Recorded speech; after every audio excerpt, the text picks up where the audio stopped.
Bentar ya.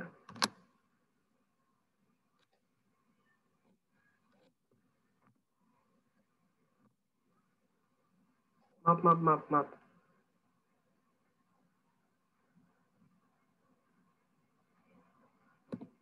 Nah, jadi di akuntansi itu ada 2 akun. Yang pertama ada akun real. Nah, yang kedua itu ada akun nominal. Nah, di akun real ini biasa juga disebut neraca. Kalau di akun real sendiri itu ada harta. Yang pertama ada harta, utang, dan modal. Nah, harta itu juga bisa disebut aset, utang itu kewajiban, modal itu ekuitas. Nah, kita lanjut ke akun nominal. Di akun nominal itu ada pendapatan sama beban. Lanjut lagi ya. Nah, di persamaan dasar akuntansi itu, yang pertama itu ada modal. Sumber harta perusahaan itu ada 2, ada dari modal dari perorangan, dan kedua itu harta dari investor dan harta pemilik. Nah, di persamaan dasar akuntansinya sendiri itu sama dengan harta, sama dengan utang ditambah modal. Harta itu biasa juga disebut aktiva. Nah, kalau utang tambah modal itu biasanya disebut pasiva. Jadi sisi aktiva ini sama sisi pasiva ini harus seimbang gitu. Kalian bisa cek kan ya? Coba deh chat di chatnya. Nah, ini yang minggu kemarin. Ya bisa. Iya maaf. Jadi kan ini yang minggu kemarin kalian bisa lihat videonya di yang kata aku kirim itu di WhatsApp. Nanti aku kirim lagi di grup Telegram yang nggak masuk grup WhatsApp. Nah, ini lanjut aja ya. Kita mau fokus ke materi berikutnya. Di sini ada alur dari perusahaan dagang dan perusahaan jasa. Ini alur akuntansinya. Nah, yang pertama itu kan kita kumpulin nih dulu bukti transaksinya. Bukti transaksi itu bisa berupa tunai, bisa berupa kredit. Nah, setelah itu kita bikin jurnalnya. Di jurnal juga ada 2, ada jurnal umum dan jurnal khusus. Dari jurnal kita buatlah ke buku besar. Buku besar juga ada 2, buku besar utama dan buku besar pembantu.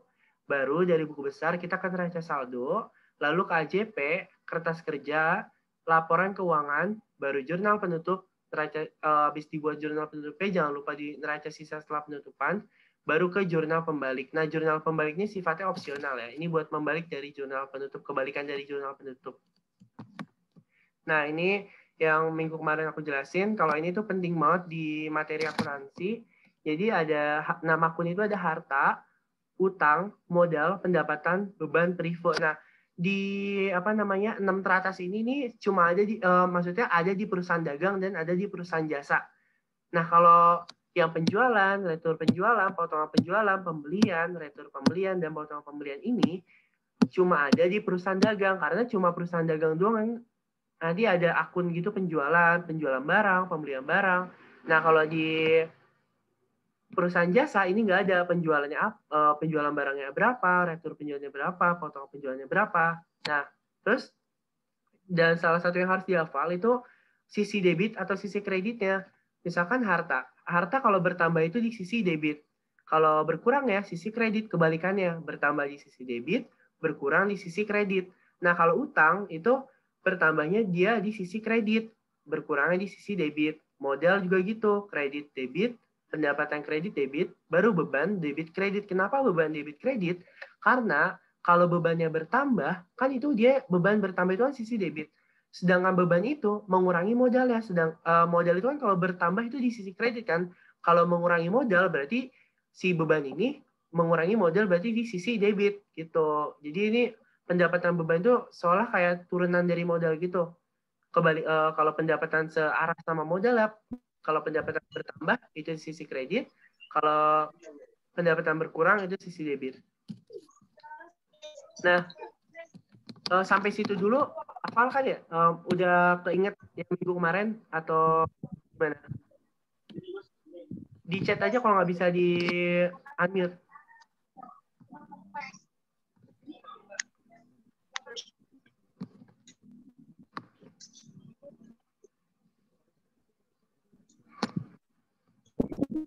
Lanjut ya. Oh iya. Beban untuk bedanya beban BB buku besar utama dan sama pembantu itu nanti ada di materi selanjutnya. Jadi kita satu-satu dulu aja. Nanti kalian bisa lihat di materi buku besar. Nah, pertama kita mulai dari jurnal umum. Ada dua teknik menjurnal, ada metode periodik sama metode perpetual. Nah, kalau metode syarat dari jurnal umum ke metode perpetual ini, yang pertama, itu ini khusus buat metode perpetual ya. Satu itu setiap nama akun pembelian dan ini beban angkut. Setiap nama akun pembelian maksudnya kayak pembelian, retur pembelian, potongan pembelian, dan beban angkut itu diganti namanya itu diganti jadi persediaan barang dagang. Nah, untuk nomor 2, setiap nama akun penjualan itu harus mendebitkan HPP dan mengkreditkan persediaan barang dagang. Contohnya kayak gimana kita lihat di ini. Ini aku ini lagi ya. Sambil ketik bisa kan ya? Kelihatan kan ya?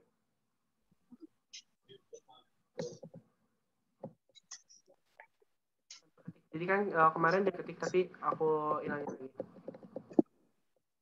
Yang maaf banget nih yang suaranya ke unmute, tolong di mute dulu dong.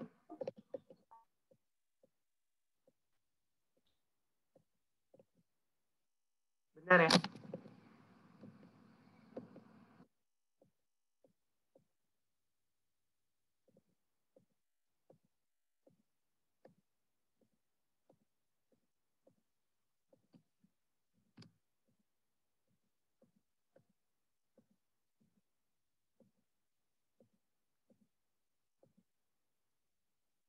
Nah, kita kembali ke teknik menjurnal tadi di sini. Bentar ya, agak loading. Kira-kira ini kelihatan nggak? Apa harus digedein lagi? Kelihatan nggak? Coba kalau nggak bisa buka open mic, di chat aja tulis kelihatan apa enggaknya. So, aku juga nggak tahu. Oh iya, kelihatan.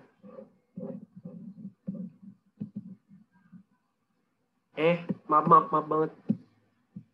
Kayak gini sih. Nah, contohnya apa? Contohnya gini. Ada transaksi, tapi nggak di slash show. Iya, nggak di slash show, tapi kelihatan kan ya? Maksudnya, tabelnya kelihatan nggak?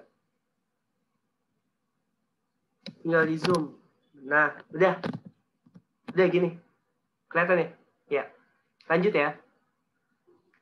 Nah, transaksi itu contohnya pertama ada transaksi yang pertama pembelian barang dagang secara tunai. Nah, misalkan suatu perusahaan itu beli barang dagangnya secara tunai nih. Contohnya kayak misalkan perusahaan A beli buku 100 pak.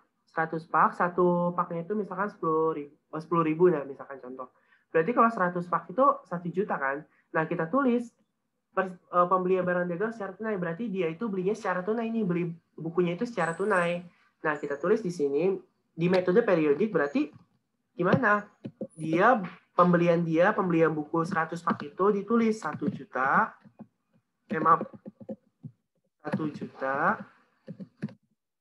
Nah, kasnya karena dia beli tunai kan secara tidak langsung kalau beli tunai itu kasnya berkurang kan, kas perusahaannya berkurang kan. Nah, kalau kasnya berkurang, kita tulis di kredit. Kayak syarat yang tadi tuh, yang tabel tadi yang penting, kita tulis kasnya juga berkurang sebesar 1 juta. Nah, udah kayak gini doang. Kalau teknik menjurnal metode periodik, jadi pembeliannya di debit sebesar 1 juta, kasnya di kredit sebesar 1 juta. Kenapa kasnya di kredit? Karena ketika dia pengen beli barang secara tunai, maka yang berkurang itu adalah kasnya karena dia ngeluarin duit secara tunai dari kas perusahaannya gitu. Sampai sini paham nggak? Di kolom komentar ya tulis ya, paham atau enggaknya, biar aku bisa lanjut.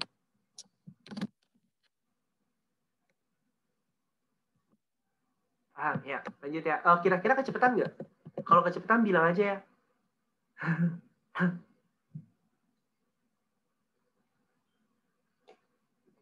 Nah, sekarang gimana kalau kita menggunakan metode perpetual? Nah, kalau metode perpetual, tadi syarat yang tadi adalah setiap nama akun pembelian dan beban angkut itu diganti namanya menjadi persediaan barang dagang. Nah, ya udah kita ganti nama pembelian, kita ganti jadi persediaan barang dagang sebesar berapa? Sebesar 1 juta. Kita ikutin 1 juta. Nah, si kas itu berkurang. Kasnya kan nggak ada aturan nih, kalau kas diubah namanya enggak. Kalau nggak ada aturan ya udah. Kalau misalnya nggak ada di persyaratan tadi, tulis sesuai namanya. Ya udah, kasnya berkurang sebesar 1 juta. Kita tulis 1 juta. Ini maaf ya, agak ke sini. Udah deh, biar kalian ngerti. Aduh, nggak bisa lagi. Oh iya, sebelumnya tuh kalian harus banget, kalau teknik menjurnal, nulisnya harus kayak gini. Kalau sisi debit itu dia harus ke apa sih, kayak menjorok ke sininya, apa ke mana sih, ke kiri. Nah, kalau sisi kredit dia harus menjorok ke dalam. Menjorok ke dalam, dia nggak boleh seimbang sama si kreditnya. Contohnya kayak gini. Ini salah ya, kalau nulisnya kayak gini salah banget nih, salah, nggak boleh nulis kayak gini. Harus dispasiin, dia harus menjorok ke dalam. Kalian biasanya nanti kalau kelas 12 IPS itu nanti nulisnya pakai buku akuntansi, jadi pasti diajarin. Nah, kalau ini duitnya juga nggak boleh ditulis kayak gini, mentang-mentang dia agak ada ruang gitu di sebelah kasnya, dia nggak boleh nulisnya kayak gini, harus dispasi juga, harus menjorok ke dalam juga gitu. Paham nggak? Sampai sini paham? Ada gambaran nggak? Langsung komen aja biar aku langsung skip lanjut. Ya, paham. Makasih. Nah, sekarang kalau misalkan beli perlengkapan secara tunai, kalau berarti bedain antara perlengkapan dan peralatan. Kalau perlengkapan itu barang-barang yang dia itu bisa habis langsung beli, habis langsung beli. Kalau peralatan itu tuh suatu barang yang kalau rusak atau rusak itu, kalau rusak dia tuh perusahaan nggak bisa gitu loh beli setiap rusak beli, harus diperbaikin. Contohnya gimana? Kalau perlengkapan tuh kayak pulpen, buku kan, kalau pulpen buku kalau habis itu bisa langsung diganti, bisa langsung dibeli lagi. Kalau peralatan contohnya kayak mesin fotokopi, komputer kan, kalau mesin fotokopi komputer kalau rusak nggak perlu, maksudnya boleh sih beli lagi, tapi kan kalau beli lagi dia menguras kas perusahaan ya. Kalau menguras kas perusahaan nanti takutnya kas perusahaan di akhir tahunnya defisit. Ya udah, akhirnya tinggal dia perbaikin atau diservis, nanti ada beban lagi, nama akun beban pelayanan atau beban apa sih namanya, servisnya itu. Nah, contohnya gimana beli perlengkapan secara tunai? Misal sama aja sebenarnya kayak pembelian, tapi kalau misalkan perlengkapan itu misalnya beli pulpen. Kita suatu perusahaan A beli pulpen 5 pak, satu pulpennya itu 50.000, satu pak itu 10.000. Nah, kita beli 5 pak. Nah, ya udah kita tulis aja perlengkapannya, kan karena perlengkapan itu di sisi harta, karena kan harta itu bukan cuma kas ya. Harta itu bukan cuma kas, tapi harta itu ada perlengkapan, peralatan, ada piutang gitu kan, ada harta berwujud sama harta tidak berwujud, ada harta lancar jangka pendek, ada harta jangka panjang. Nah, contohnya gimana kalau perlengkapan itu? Kalau perlengkapan itu tadi suatu perusahaan A beli pulpen 5 pak, satu paknya itu 10.000. Kita kali 10 kali 5, 50.000. Ya aja tulis perlengkapannya bertambah sebesar 50.000. Ini perlengkapan bertambah sebesar 50.000, artinya dia itu beli pulpen 5 pak, satu paknya 10.000, langsung tulis 50.000 perlengkapannya. Nah, karena dia maaf ini secara kredit ya, maaf banget. Nah, karena dia belinya secara kredit, beli perlengkapannya secara kredit, otomatis dia nggak beli perlengkapan itu pakai ini dong, nggak beli pakai pakai kasnya, nggak beli pakai kas perusahaannya, tapi dia ngutang ke perusahaan A, ngutang ke perusahaan B yang jual pulpennya. Dia ngutang, berarti utangnya ada berapa? Sebesar perlengkapannya, yaitu 50.000 gitu. Jadi kalau misalkan dia yang tadi misalnya nih, yang nomor 1 deh, pembelian barang dagang secara kredit misalkan. Nah, berarti pembelian 1 juta, yang di sisi kredit itu utang dong, utangnya 1 juta diganti. Karena kenapa utang di sisi kredit? Karena utang itu bertambah di sisi kredit, sedangkan kas berkurang juga di sisi kredit. Kalau kas bertambah, dia di sisi debit. Karena dia beli barang atau ngeluarin uang, atau dia ngutang, berarti utang dia bertambah kalau beli perlengkapan secara kredit. Nah, metode perpetualan kayak gimana? Ya udah sama aja kayak gitu. Tulis perlengkapannya 50.000, utangnya 50.000. Kenapa nggak berubah? Karena dia itu nggak ada yang nama di akun dia itu nggak ada nama akun pembelian atau sejenisnya dan nama akun penjualan atau sejenisnya dan beban angkut. Tuh. Sampai sini paham nggak? Kecepatan nggak? Kira-kira? Ditulis di kolom komentar ya. Iya.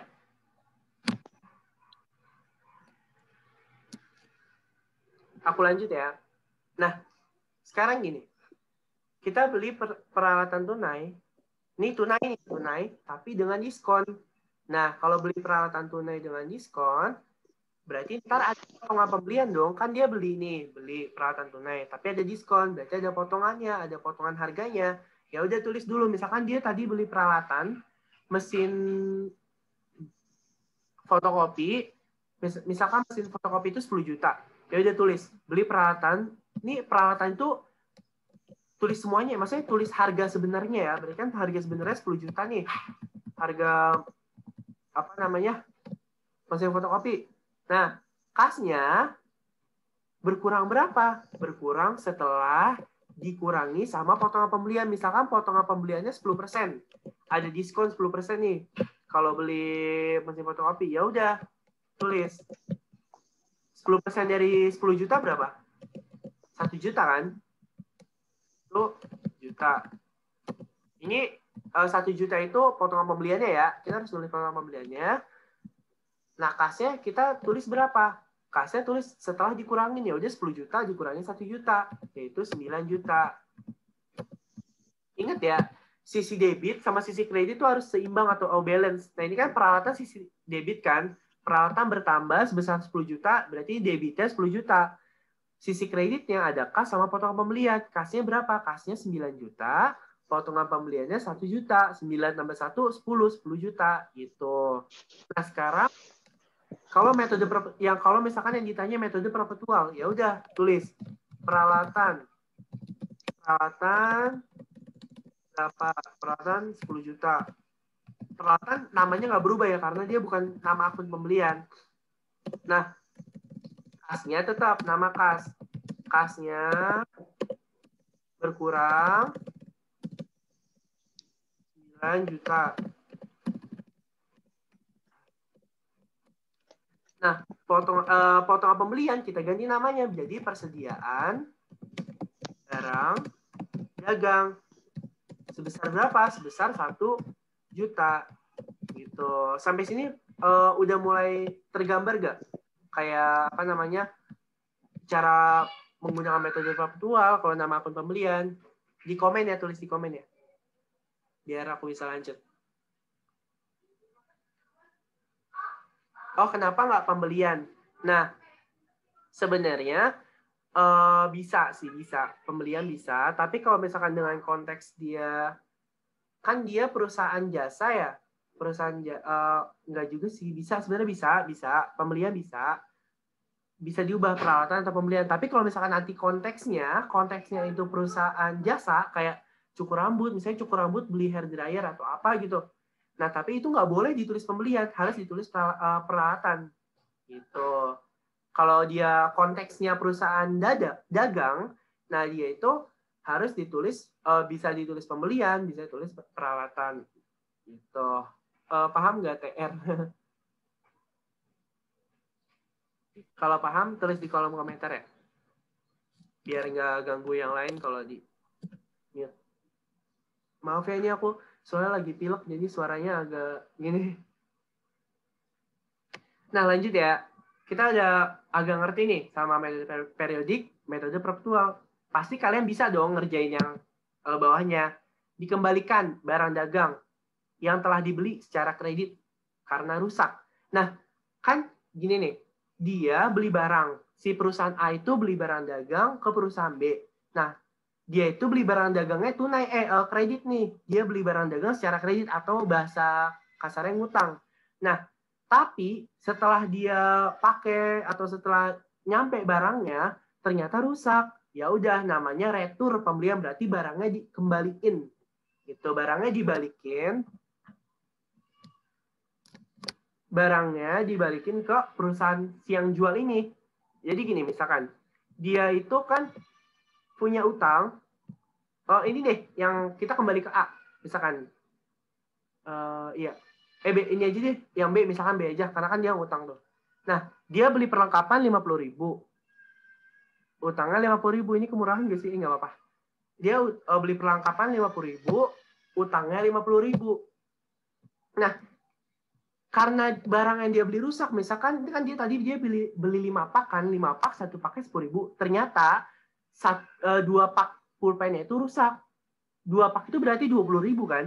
Berarti kita tulis utangnya berkurang 20.000 kan, tadinya dia ngutang 50.000 nih. Karena barangnya dikembaliin karena rusak, ya utangnya berkurang dong. Utangnya berkurang sebesar 20.000 karena yang rusak 2 pak, 1 paknya 10.000 kali 2, 20.000. Nah, retur pembeliannya berapa? Ya udah tulis juga sama 20.000. Akhirnya balance kan, si sisi debit sama sisi kredit. Debitnya utang 20.000, kreditnya utang 20.000. Ini balance kan sisi debit sama kreditnya. Ya udah, kayak gini aja. Nah, sekarang gimana kalau yang ditanya metode perpetual? Ya udah, tinggal kita bikin utangnya berkurang. Kan kalau utang berkurang di sisi mana? Sisi kredit kan? Sisi debit kan? Ya udah, utangnya berkurang di sisi debit sebesar 20.000. Retur pembeliannya diubah namanya jadi persediaan barang dagang. Karena ini menggunakan metode perpetual. Sekali lagi, ini menggunakan metode perpetual. Harus diganti namanya. Persediaan barang dagang berkurang sebesar 20.000. Udah nggak apa, jangan. Nah, sampai sini di retur pembelian udah mulai ngerti gak? Udah mulai paham belum? Udah mulai mencerna belum? Paham ya, lanjut ya. Kalau nggak paham, nggak apa-apa, tanyain aja.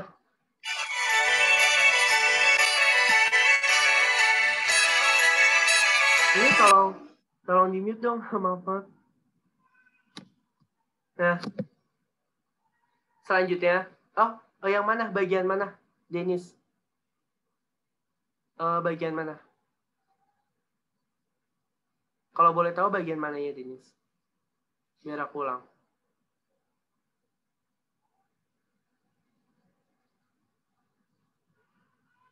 Tergantung. Oh, dari metode periodik ya.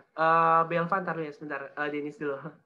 Nah, jadi kan dikembalikan barang dagang yang telah dibeli secara kredit karena rusak nih. Dikembalikan barang dagang secara kredit karena rusak. Itu masuk retur pembelian. Nah, si perusahaan A ini berarti kan dia utangnya berkurang kan karena si barangnya itu rusak. Misalkan gini, aduh maaf. Ya Allah. Bentar.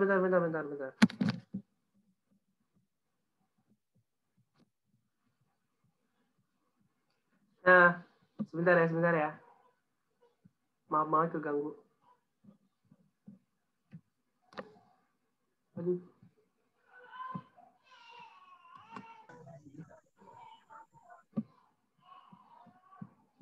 Nah, misalkan gini. Bentar ya.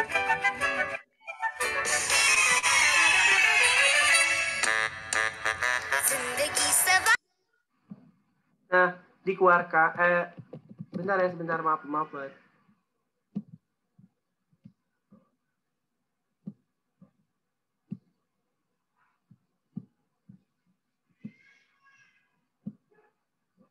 Iya, Zahira udah cooking. Nah, kita lanjut lagi ya, maaf ya tadi nggak fokus. Nah, dikembalikan barang dagangnya telah dibeli secara kredit karena rusak nih. Berarti si perusahaan A beli barang, si perusahaan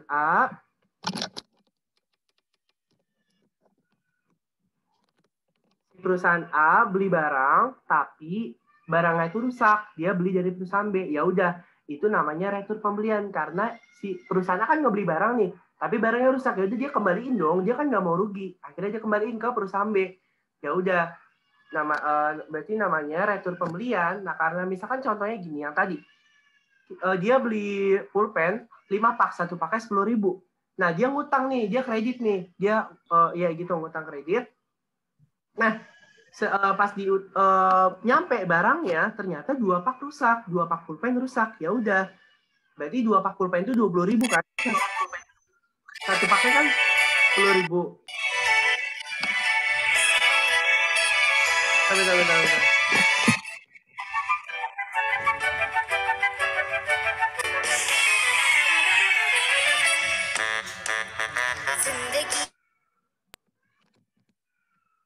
Nah, udah.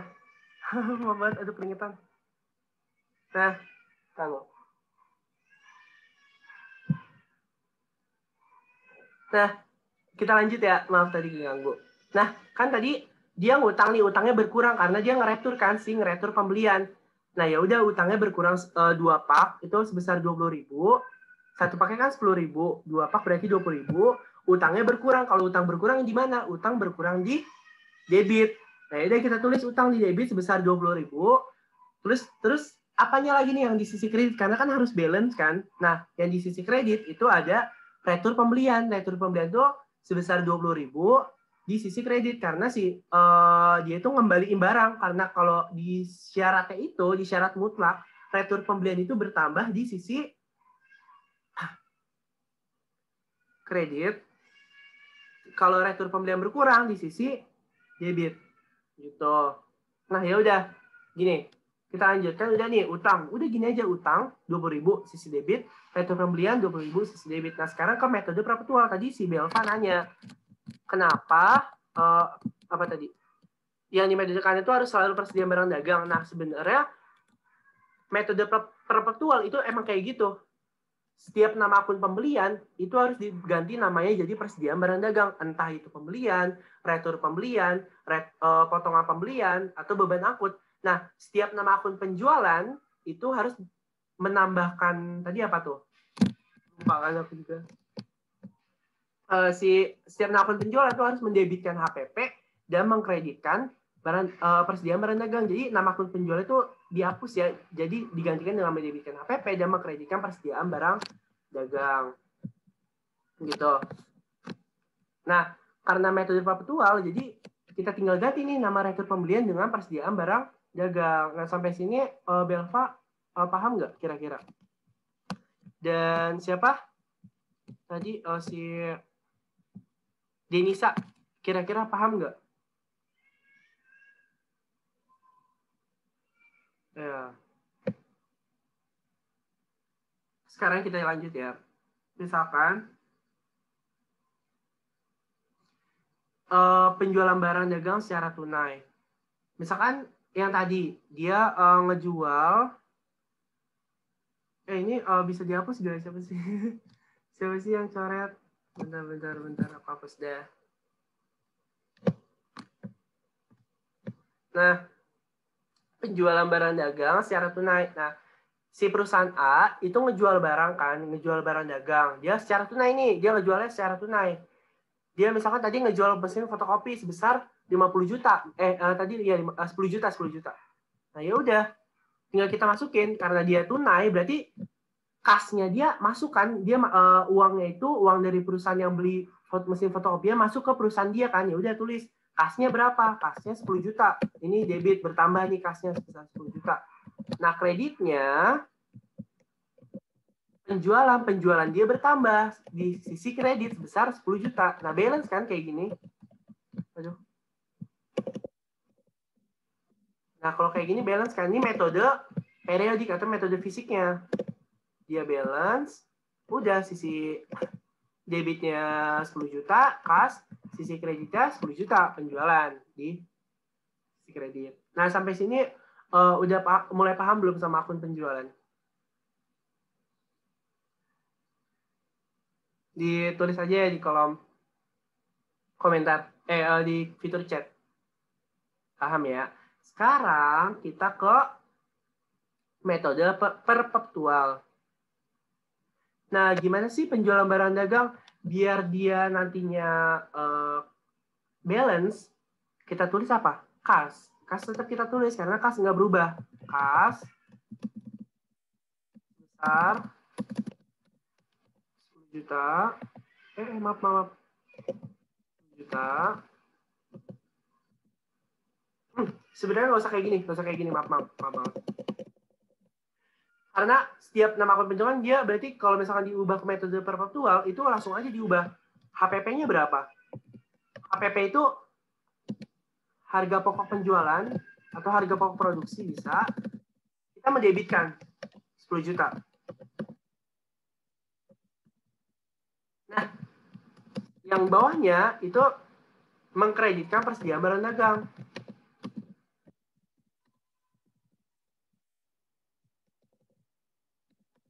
Besar 10 juta juga.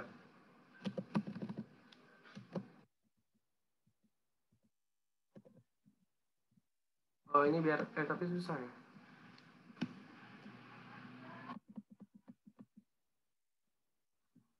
Ini kayak gini aja nggak apa soalnya nggak muat.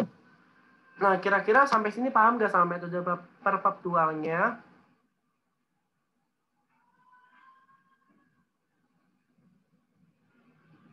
Pada apa? PWD. Om, sebentar. Coba aku lihat dulu ya. Maaf banget nih.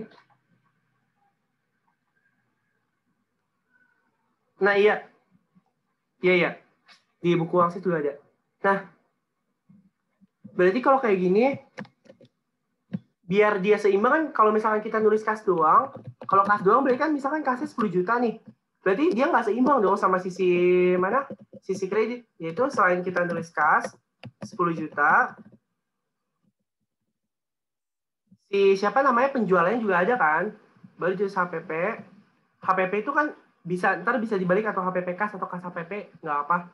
Nah, baru di sisi kreditnya persediaan barang dagang 10 juta sama penjualannya gitu. Penjualan besar 10 juta.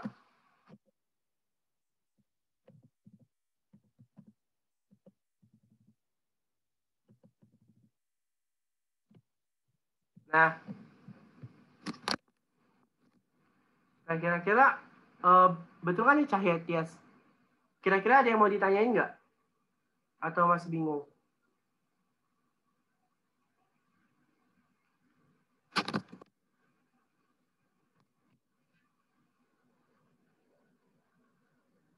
Coba ya, aku ulang ya.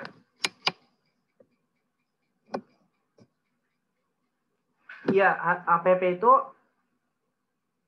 nah kan penjualannya baru harga jualnya.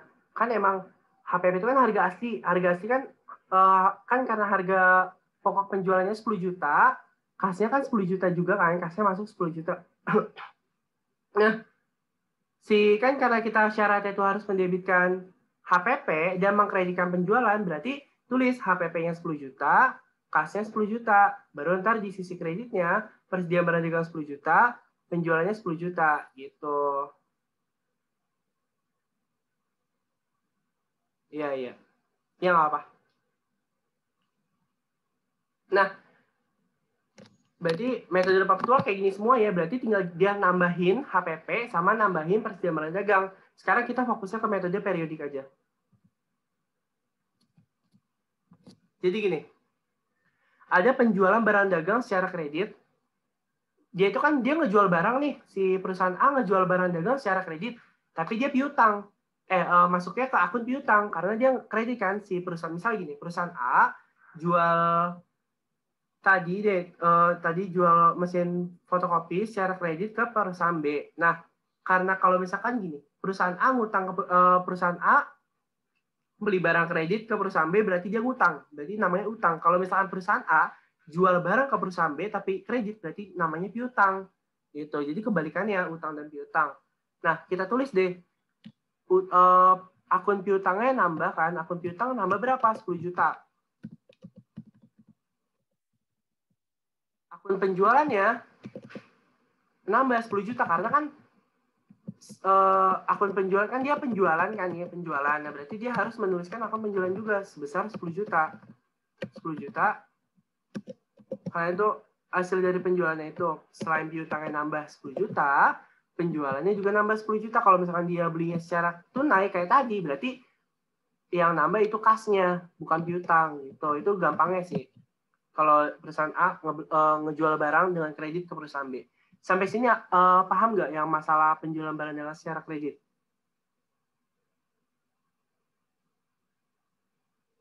Tulis di fitur chat aja.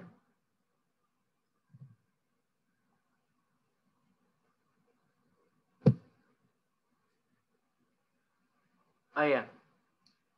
Nah, sekarang kita lanjut ke penjualan barang dagang secara tunai dengan diskon. Jadi gini. Si perusahaan A ngejual barang tadi mesin fotokopi. Tunai ini, tunai bukan kredit ya, tunai. Tunai sebesar berapa? Sebesar 10 juta tadi ya, 10 juta. Enggak. Iya kan sebesar 10 juta nih kan, dia ngejual barang sebesar 10 juta, tapi ada diskon. Diskonnya 10%, berarti potongan penjualnya kita tulis dulu kan, potongan penjualannya, aduh, korek lagi. Kita tulis potongan penjualannya, sebesar berapa? 10% dari 10 juta berapa? 1 juta kan? 1 juta kita tulis. Kalau ya ini sabar ini jelek.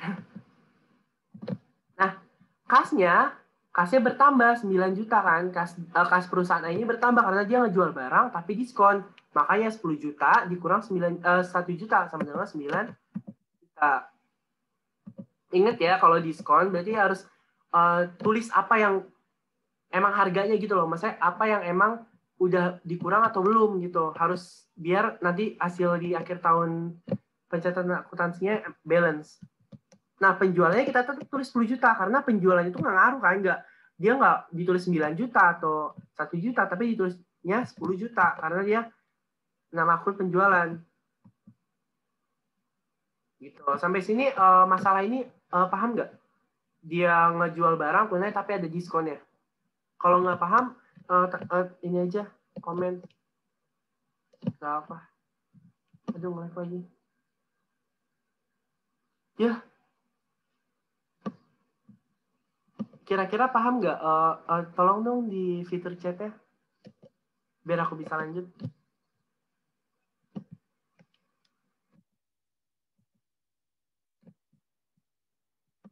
Paham ya? Nah, sekarang kita lanjut nih. Diterima barang dagang secara kredit karena rusak. Nah, kan tadi si siapa? Misalkan tadi yang di sini nih, yang di atas, kan dia ngeretur pembelian kan, dia beli barang tapi barangnya cacat. Akhirnya dia ngembaliin barang ke si penjual. Nah, sekarang, Nah, sekarang si perusahaan yang ngejual barang ini, dia menerima barang yang rusak dia. Berarti kan tadi, maaf ya, berarti kan tadi kan barang yang rusak itu kan ada 2 pak nih kan, 2 pak pulpen. Kita tulisnya begini. Retur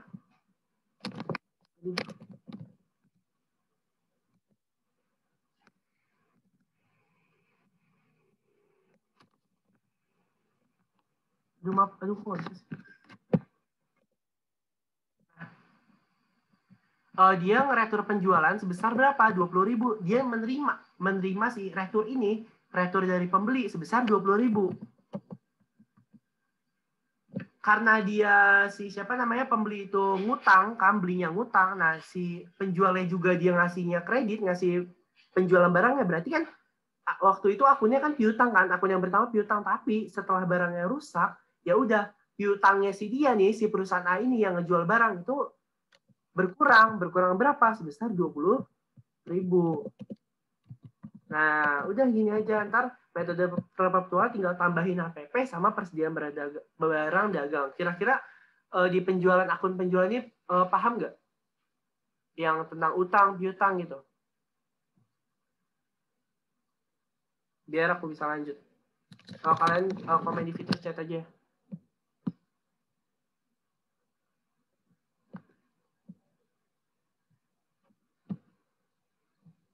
Bagian mana Zanira? Bagian mana ya? Nanti aku ulang.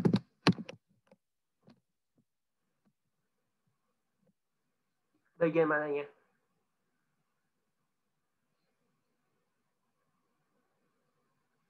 Berarti aku di sini aja ya. Bagian diterima barang dagang secara kredit karena rusak. Nah, perusahaan A kan ngejual barang nih, ngejual barang dagang yang tadi pulpen, misalkan pulpen 5 pak, satu paknya 10.000. Dia ngejual barang, berarti kan 50.000 nih masuk nih, tapi kredit. Dia ngejual barangnya kredit. Berarti piutang dia yang bertambah, bukan kas dia. Kalau misalkan dia ngejual barangnya tunai, kasnya perusahaan A yang bertambah. Tapi kalau misalkan kredit, piutangnya yang bertambah. Kenapa piutang? Karena piutang itu suatu akun yang kalau suatu perusahaan A misalkan yang ngejual barang ke perusahaan B, tapi perusahaan A ini ngejual barangnya dengan cara memberi kredit. Berarti dia nama akunnya piutang. Suatu saat nanti piutang itu bakal dibayar, tapi entah di tanggal berapa, yang penting ntar dibayar. Gitu. Nah, gimana jurnal ya, cara mencatat jurnalnya? Ya udah tinggal kita tulis retur penjualan. Berarti kan kalau misalkan tadi si pembeli itu ngasih barang yang telah dia beli ke perusahaan A itu dengan cara retur pembelian nama akunnya, kalau si perusahaan mana? Perusahaan A nerima barang dari perusahaan B itu yang dia ngebeli barang kan, si perusahaan B ngebeli barang nih dari perusahaan A. Nah, si perusahaan itu nerima barang yang dijual sama dia, yaitu masuknya ke retur penjualan. Nah, berarti retur penjualannya gimana? Bertambah 20.000 di sisi debit dan piutangnya berkurang di sisi kredit sebesar 20.000 karena yang rusak 2 pak, 1 paknya 10.000. Kira-kira Zanira paham nggak? Biar aku lanjut. Yang lainnya juga paham nggak sebenarnya? Soalnya emang materi akuntansi itu agak ribet. Oke, aku lanjut ya.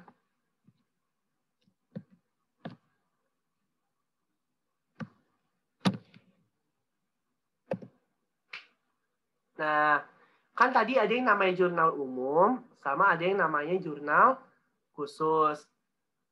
Nah, sebenarnya jurnal khusus itu apa sih dan gunanya buat apa? Nanti ya, Aca, aku kirim. Apa aku mau cari dulu? Apa sambil ngejelasin gimana? Bentar ya, maaf banget. Ini aku kirim lagi deh, aku kirim. Maaf banget ya aku skip gini. Aku juga lupa. Beda. Nah, jadi gini, kan tadi ada yang namanya jurnal umum sama namanya jurnal khusus. Kalau jurnal umum contohnya kayak gimana? Ya kayak tadi, semua ditulis. Tapi kalau jurnal khusus itu fungsinya A, sebagai ada yang namanya jurnal pembelian. Nah, jurnal pembelian itu apa sih? Jurnal pembelian itu kalau si perusahaan itu ngebeli barang tapi secara kredit, dia ditulisnya di jurnal pembelian. Kalau dia ngebeli barang secara tunai, ya udah ditulisnya di jurnal umum aja, nggak usah pakai jurnal khusus. Gitu dia. Jadi kenapa dia harus pakai jurnal khusus? Biar bisa terinci gitu loh, pembeliannya apa aja yang pakai kredit. Nah, di jurnal umum tinggal ditulis pembeliannya pakai tunai, pakai kas dia gitu. Nah, kalau jurnal pembelian tadi dia ngebeli barang secara kredit, ditulisnya di jurnal pembelian semua.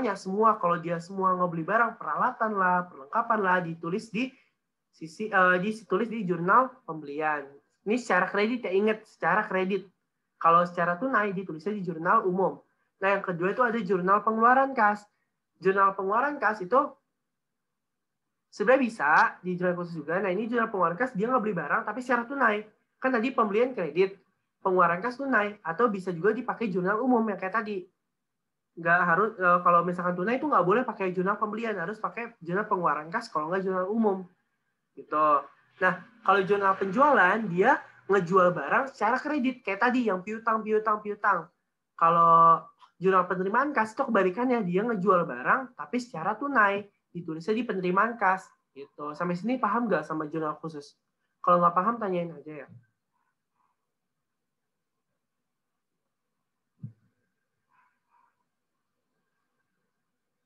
Kira-kira paham nggak? Ditulis di fitur chat aja ya. Ya, lanjut ya. Aku bisa lanjut ya. Nah, sekarang kita ke sini. di dalam akuntansi itu ada yang namanya dia ngutang kan, diutang pasti dilunasin dong, nggak mungkin ngutang tapi nggak dilunasin, rugi ntar perusahaan ntar bisa bangkrut. Nah ada di contoh soal kayak gini, 2/10, N/30 artinya apa? Jadi artinya apabila pembeli dapat melunasi hutangnya sebelum hari ke-10, ini 2/10 itu 10-nya itu apabila pembeli dapat melunasi hutangnya sebelum hari ke-10 sejak pembelian itu dilakukan, maka dia mendapat potongan harga sebesar 2%. Nah, N/30 itu artinya apa? N/30 itu artinya dia itu nggak boleh bayar setelah lewat dari 1 bulan setelah dia beli. Bukan kayak gini, misalkan dia beli barang tanggal 1, salah. Misalkan dia beli barang tanggal 15. Nah, si hutangnya ini harus dilunasin sebelum tanggal 31 Juli. Nah, itu bukan kayak gitu. Tapi misalkan dia beli barang tanggal 15 Juli secara kredit, nah dia harus melunasinya kalau ada kayak gini N/30 artinya dia harus melunasinya 30 hari setelah dia beli barang, berarti tanggal 15 Agustus gitu. Di sini paham nggak yang 2/10 N/30 artinya apa? 2 itu artinya dia dapat potongan harga sebesar 2% sebelum hari ke-10. Jadi dari hari pertama sampai hari ke-10 gitu. Paham ya? Jadi dari hari pertama sampai ke hari ke-10 dia dapat diskon sebesar 2% aja gitu. Paham ya? Nah, sekarang EOM. EOM itu apa sih? EOM itu singkatannya dari end of month. Ini singkatannya ya. Nah, artinya apa kalau di akuntansi ada kayak ginian? Artinya si pembeli itu harus melunasi utang di pada akhir bulan. Misalkan dia beli barang tanggal 16 Juli. Nah, dia harus ngebayar utangnya itu pada tanggal paling terakhir banget, itu tanggal 31 Juli. Nggak boleh lebih dari 31 Juli. Gitu kalau EOM. Nah, kalau N/15 EOM artinya apa? Artinya pembeli itu harus melunasi utangnya paling lambat 15 hari setelah akhir bulan, paling lambat ya. Jadi misalkan gini, dia beli barang tanggal 15 kan, berarti kalau misalkan paling lambat itu 15 hari setelah akhir bulan, berarti 15 hari itu kan misalkan akhir bulan tanggal 31 nih, berarti ini 31 Juli. Nah, paling lambat banget itu tanggal 15 Agustus. Gitu. Ini paling lambat karena 15 hari setelah akhir bulan, setelah. Kalau COD ya taulah COD gimana, langsung bayar. Nah, kira-kira sampai sini paham nggak?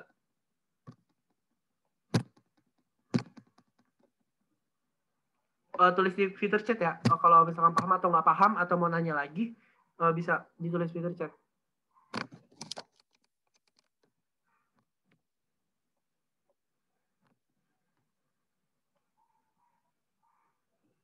Paham ya?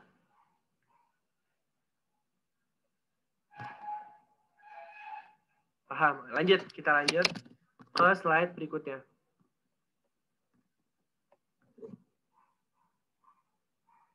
Kalau bayarnya, ini ada dari Cahya Tias, kalau bayarnya lebih dari batas yang udah ditentukan, biasanya tergantung perusahaannya. Kalau biasanya ada yang ditagih-tagih terus tapi nggak ada dendanya, tapi ada yang pakai denda gitu. Jadi tergantung sama MOU-nya ya, tergantung sama surat perjanjiannya, tergantung sama ini. Ada nggak di MOU-nya kalau misalkan dia lebih dari batasnya harus ada denda per harinya gitu. Paham nggak kira-kira Tias?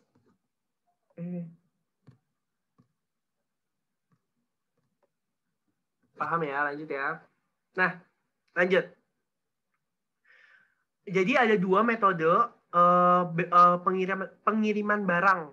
Yang pertama ada FOB destination point. Yang kedua ada FOB shipping point. Nah, kalau FOB destination point itu artinya semua biaya yang dikeluarkan dalam jual beli barang sejak dari gudang penjual sampai gudang pembeli itu dibayarin oleh penjual. Jadi semenjak barang itu keluar dari gudangnya si penjual itu udah masuk ke akunnya, maksudnya udah masuk ke ya benar akunnya si penjualnya, si perusahaan yang ngejual barang. Kalau FOB shipping point dia itu semua biaya yang dikeluarkan dalam jual beli barang dari gudang penjual sampai gudang pembeli dibayar oleh pembeli. Nah, bedanya apa FOB destination point sama shipping point? Kalau FOB destination point yang bayar ongkirnya itu penjual, kalau FOB shipping point yang bayar ongkirnya itu pembeli. Jadi kalau FOB destination point itu beban angkutnya itu udah ditulis sama si akunnya penjual semenjak barang itu keluar dari gudangnya penjual. Kalau FOB shipping point akun beban ongkirnya itu ditulis setelah barang itu sampai ke gudangnya pembeli, bukan ditulis dari si barang itu keluar, bukan ya. Jadi harus ditulis setelah barang itu nyampe ke gudangnya pembeli. Nah, kalau ada yang menanya, FOB itu free on board.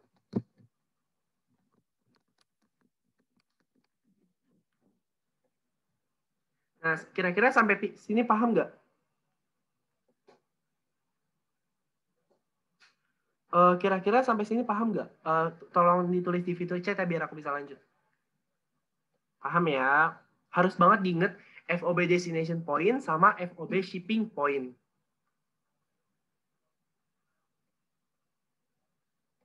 Aku lanjut ya. Sekarang ada contoh.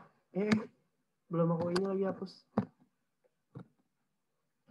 Jadi kan karena tadi kita udah latihan, jadi ini contoh ininya ya, tabelnya. Aduh, maaf banget. Ini pulpennya kemana ya?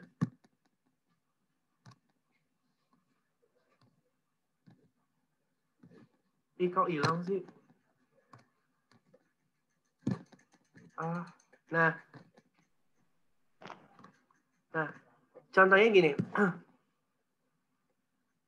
Tanggal ini kita nggak usah ini ya, ini kita nggak usah ngisi karena tadi udah aku jelasin tuh yang kata di tabel jurnal umum. Contohnya gini aja deh buat kalian yang ini misalkan tanggal tadi, ini tanggal misalkan di sini ada contoh soal nih. Tanggal 4 Januari 2021 perusahaan Isna Company membeli barang sebesar 4 juta dengan 1.500.000 dibayar tunai dan sisanya dengan syarat termin 6/10 NEOM. Nah, gimana? Tinggal tulis aja tanggalnya tanggal berapa. Tanggal, aku sendiri yang coret-coret. 4, bulan apa? Bulan Januari ini. Biasanya ini ditulisnya 4 Januari ya. Bisa kayak gini sih sebenarnya, nggak tahu juga. Nah, keterangannya apa? Kita tulis keterangannya. Keterangannya, dia membeli barang dagang 4 juta, 1,5 tunai. Sisanya dengan syarat termin 6/10 N per EOM. Berarti kas dia berkurang. Nah, kalau pakai tabel gini sebenarnya nggak apa-apa ya ditulisnya kayak segini nih, sebaris gini. Kan kas berkurang. Pembelian. Kira-kira tulisannya kelihatan nggak? Soalnya jelek banget. Terus sama utang. Karena dia cuma bayar tunai 1,5 juta. Utangnya berarti bertambah. Nah, kelihatan nggak tulisannya? Tulis debitnya berapa? Kasnya aduh, salah lagi.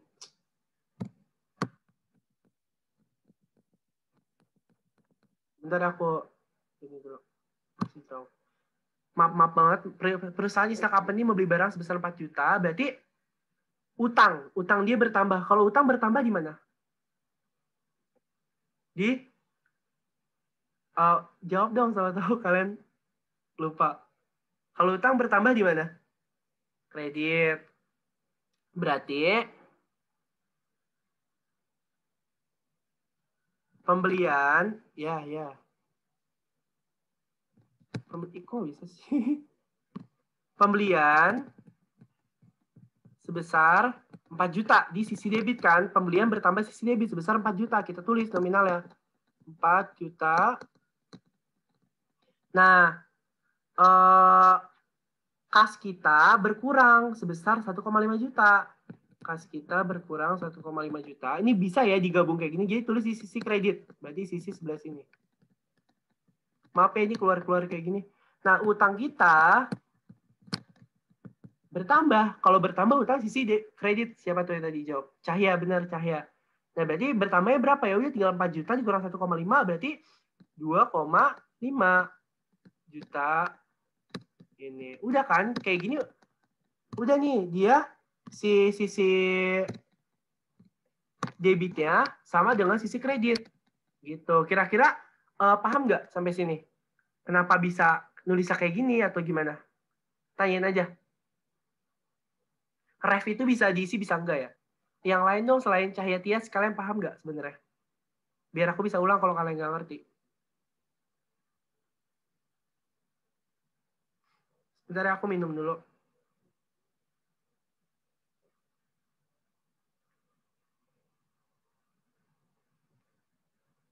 Paham nih. Alhamdulillah. Alhamdulillah ya Allah. Aku takutnya kecepatan. Nah, udah berarti nulisnya kayak gini.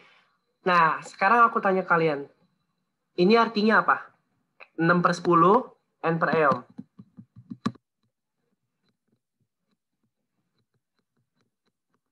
Artinya apa? Jawab dong di fitur chat. Artinya apa?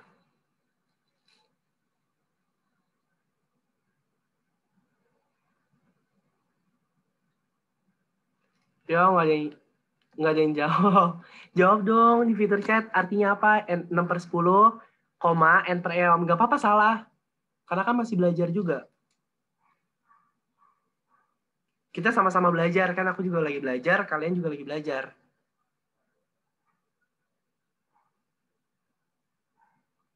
Nah, nggak apa-apa. Benar-benar. Nah, iya nih. Si Caetias benar. 6 potongan. 6 potongan maksudnya apa? 6% kali 6% potongan 10 hari di lunas paling lambat. Belakangnya kurang tepat. Belva 10 hari itu 6% yang enemy itu. Oh, nggak tahu.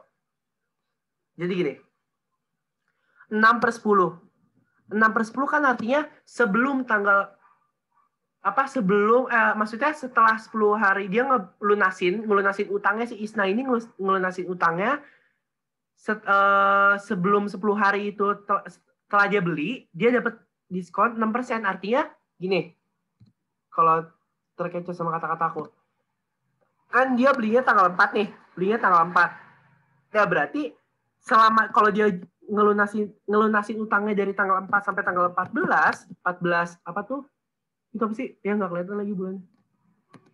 Januari. Nah, dia dapat diskon sebesar 6%. Gitu. NEOM itu apa? NEOM itu artinya dia itu harus paling lambat ngelunasin utangnya itu akhir bulan, berarti tanggal 31 Januari. Kira-kira paham nggak? Sebenarnya tadi udah ada yang udah tepat-tepat banget, tapi masih ada yang kurang tepat dikit. Tolong dong tulis paham ya. Gitu. Aku lanjut ya. Oh bisa ulang lagi nggak? Jadi gini. Nggak apa-apa. Aku hapus dulu. Nah, 6/10 N per eom artinya apa?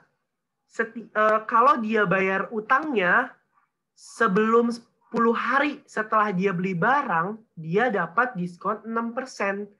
Artinya apa 10 hari itu tanggal berapa? Ya karena dia beli barangnya tanggal 4, dia kalau misalnya ngelunasinnya dari rentang dari tanggal 4 sampai tanggal 14 Januari, dia dapat diskon sebesar 6%. Tapi kalau dia lebih dari tanggal 14 ngelunasinnya, dia nggak dapat diskon 6%. Nah, N per eom itu artinya apa? Dia harus ngelunasin utangnya di akhir bulan, EOM, end of month. Berarti di akhir bulan. Di akhir bulan tanggal berapa? Tanggal 31 Januari 2021. Nah, kira-kira Belva paham nggak sama yang aku jelasin tadi?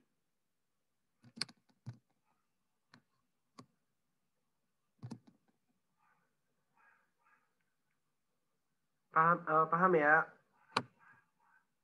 Belva, yang N itu maksudnya N itu jangka waktu kan kalau misalnya bisa diganti apa namanya? Kan tadi ada contohnya N 6 per 10, N per 30. N itu artinya tanggal gitu loh, kayak batasan gitu. Batasan N itu singkatannya apa ya? Pokoknya kalau N per eom itu kan berarti batasan itu akhir bulan. Kalau N per 30, batasan itu 30 hari setelah dia bayar. Gitu. Kalau N apa ya? Aku juga kurang tahu, bentar.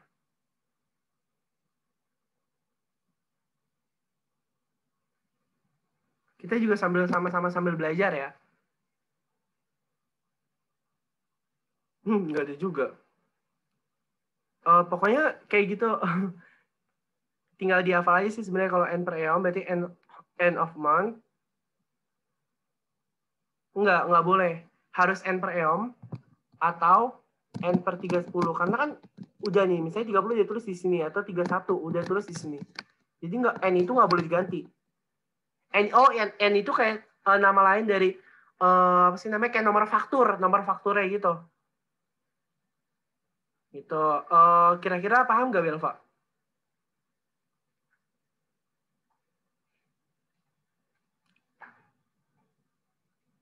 Aku lanjut ya. Mana lagi ini? Nah, bolehkah lanjut? Ini aku mau langsung ke sini dulu ya. Abis ini kita bahas yang sebelumnya. PT Karis melakukan pembelian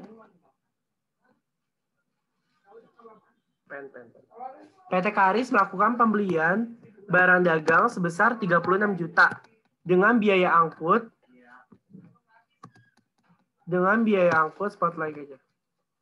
Pembelian barang dagang sebesar 36 juta dengan biaya angkut sebesar 250.000 dengan termin 5 per 10 N per 30. Jika pengiriman barang dilakukan dengan FOB destination point dan dicatat dengan metode perpetual, ingat ya, metode perpetual, maka jurnal harus dibuat oleh PT Karis. Nah, balik lagi, FOB destination point itu apa? Siapa yang ngebayarin ongkir kalau FOB destination point? Jawab di kolom chatnya ya.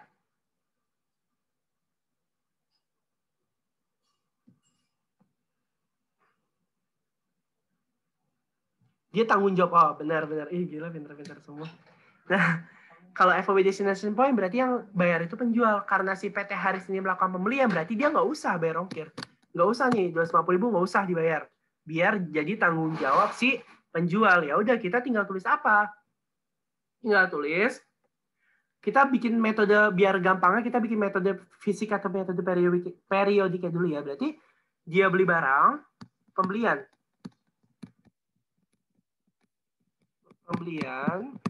sebesar Rp 36 juta.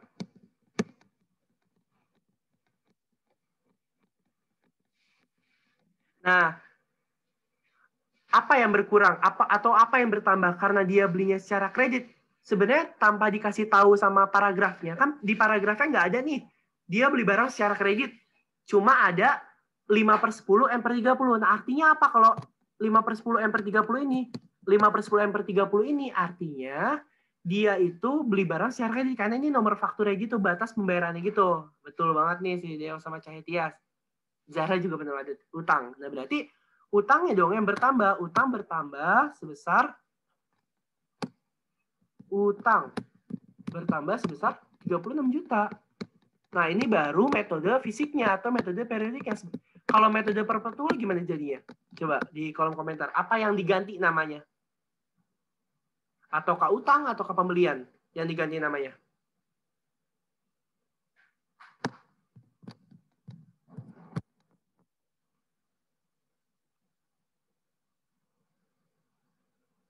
Nah, pembeliannya yang diganti. Pembelian diganti. Ini kita ganti. Mana penghapus? Nih. Kok nggak bisa ya? Atau aku tulis.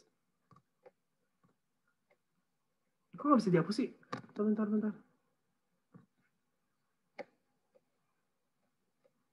persediaan, aduh ini kok nggak bisa dihapus? Ini kalian kehapus gak di kalian pembeliannya? Kok di aku nggak kehapus ya? Persediaan barang dagang. Ini hirauin ya, hirauin ini. Ini yang di bawah yang benar. Persediaan barang dagang sebesar 36 juta. Nah, utangnya bertambah sebesar 36 juta. Nah, udah deh sampai sini paham nggak kira-kira?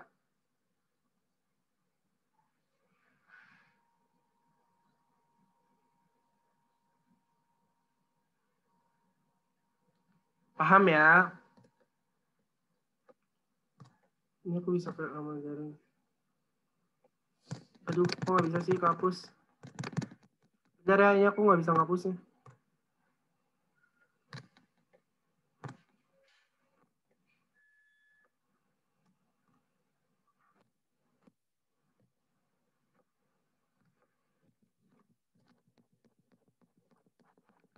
Lanjut ya.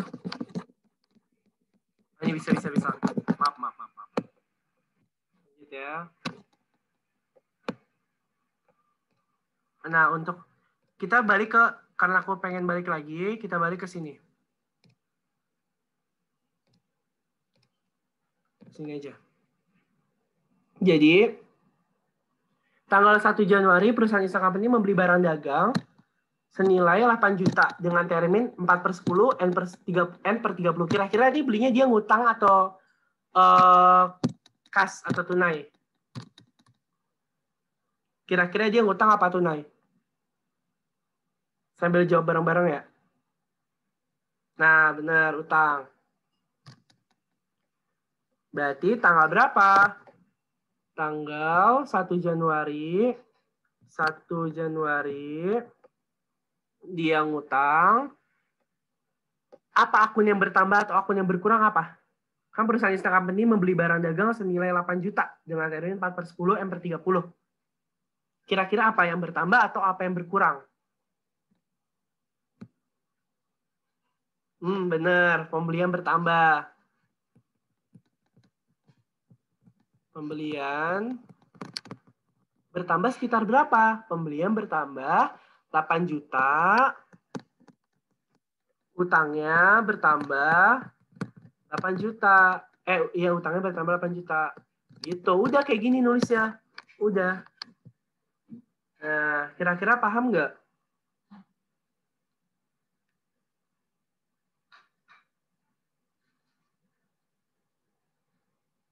Oh ya, untuk malam ini aku mau sampai sini aja. Kalian boleh on cam gitu nggak? Aku mau foto bareng. Boleh on cam nggak? Ini sebelum mengakhiri pertemuan kita kali ini. Aku boleh minta kalian on cam nggak?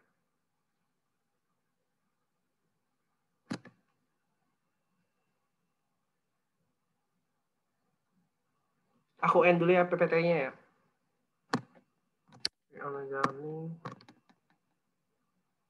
PPT mana?